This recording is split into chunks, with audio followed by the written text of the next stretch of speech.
La France, évidemment, c'est un des pays dans lesquels j'ai travaillé davantage. On pourrait dire que c'est, depuis une vingtaine d'années, mon pays d'adoption.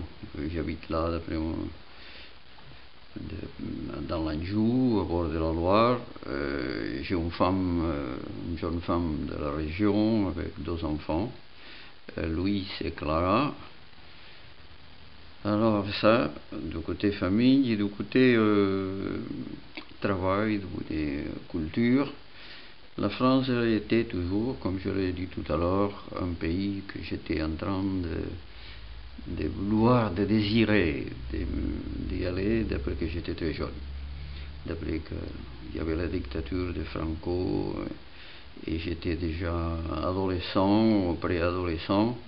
Il y avait tous mes oncles, le frère de ma mère, qui étaient là, et beaucoup de cousins, beaucoup de familles. Ça d'un côté, et de l'autre, il y avait l'envie de liberté qu'il avait la France, d'après toujours. C'était un pays que la Révolution française, les droits de l'homme, tout ça s'était imprégné dans les racines de ma famille, qui est plutôt des gens de gauche. Et ça veut dire que les amis que je connaissais, les artistes de ma génération aussi, l'envie d'aller à la France, c'était assez fort. J'ai pas pu y aller quand je voulais, parce que je voulais y aller la première fois.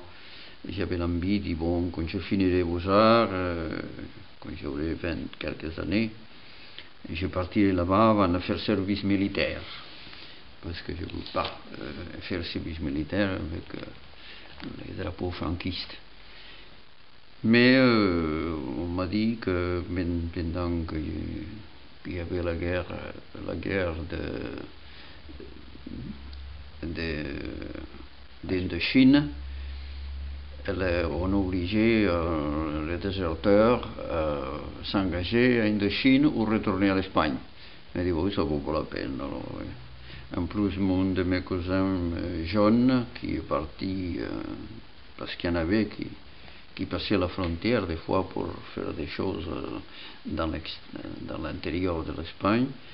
Mais il y en avait d'autres qui, comme mon cousin, avec sa femme, sa mère et son père, et son frère, ils ont passé la frontière d'Espagne avec l'intention d'aller définitivement en France, à rejoindre la famille, et ils ont été découverts par la Guardia Civile et l'ont tué, le petit, il avait 12 ans. Et bon, tout ça, il a fait que j'ai renoncé, ça vaut pas la peine de courir ce risque, et bon, je ferai le service militaire, et à donner la coïncidence que le service militaire, il m'a touché dans les Pyrénées, dans la région d'Andorre, ça veut dire que c'était proche de la France, et dans un village qui était juste à la frontière de la France, à la Val d'Aran. Alors, ça, il a stimulé encore davantage. Et je voyais circuler la Garonne, la rivière, qui est le début de la rivière catalane, espagnole, pour aller à la France. Et ça, c'était un désir constant. Il y avait cet aspect-là, il y avait bien sûr l'aspect, l'envie de connaître l'art contemporain, de connaître l'art de mon époque et du XXe siècle.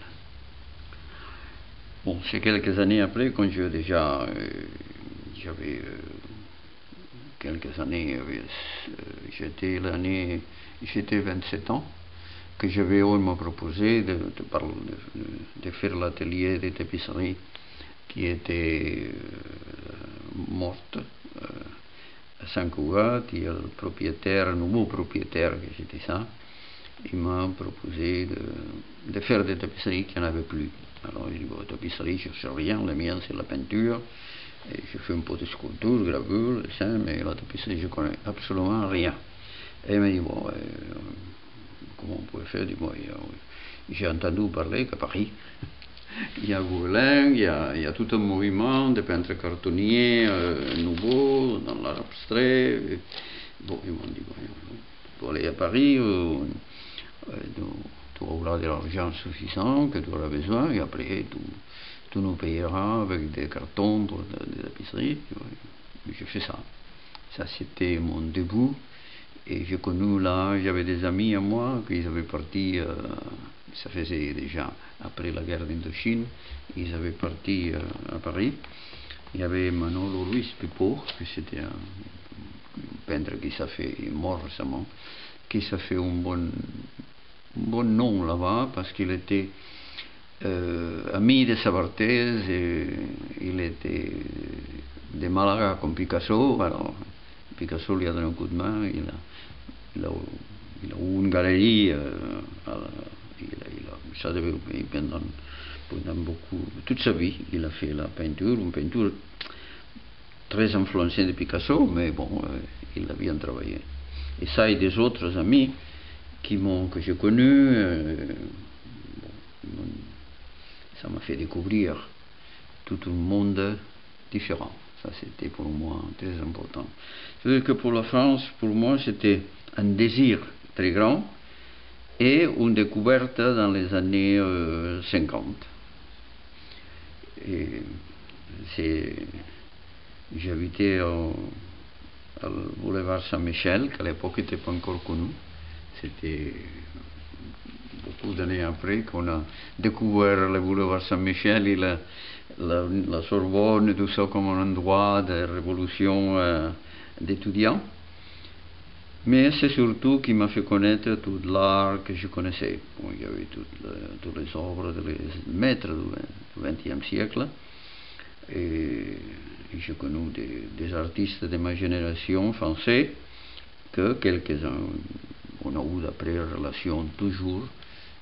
Comme la plupart étaient plus âgés que moi, la plupart sont morts, mais ils étaient des copains à moi pendant toute la vie. Ça veut dire que la vie professionnelle française, elle était presque toujours beaucoup plus importante que la vie en Espagne. Alors pour la France, pour moi, c'est ça.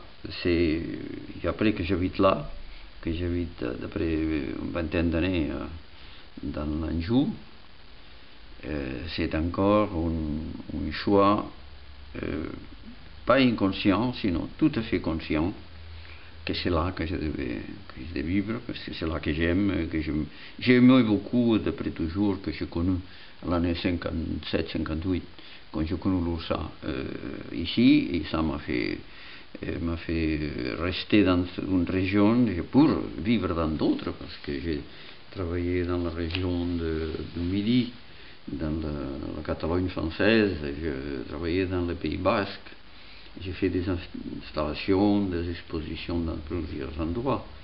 Il faut penser qu'il y a eu une période, dans les années 80, au début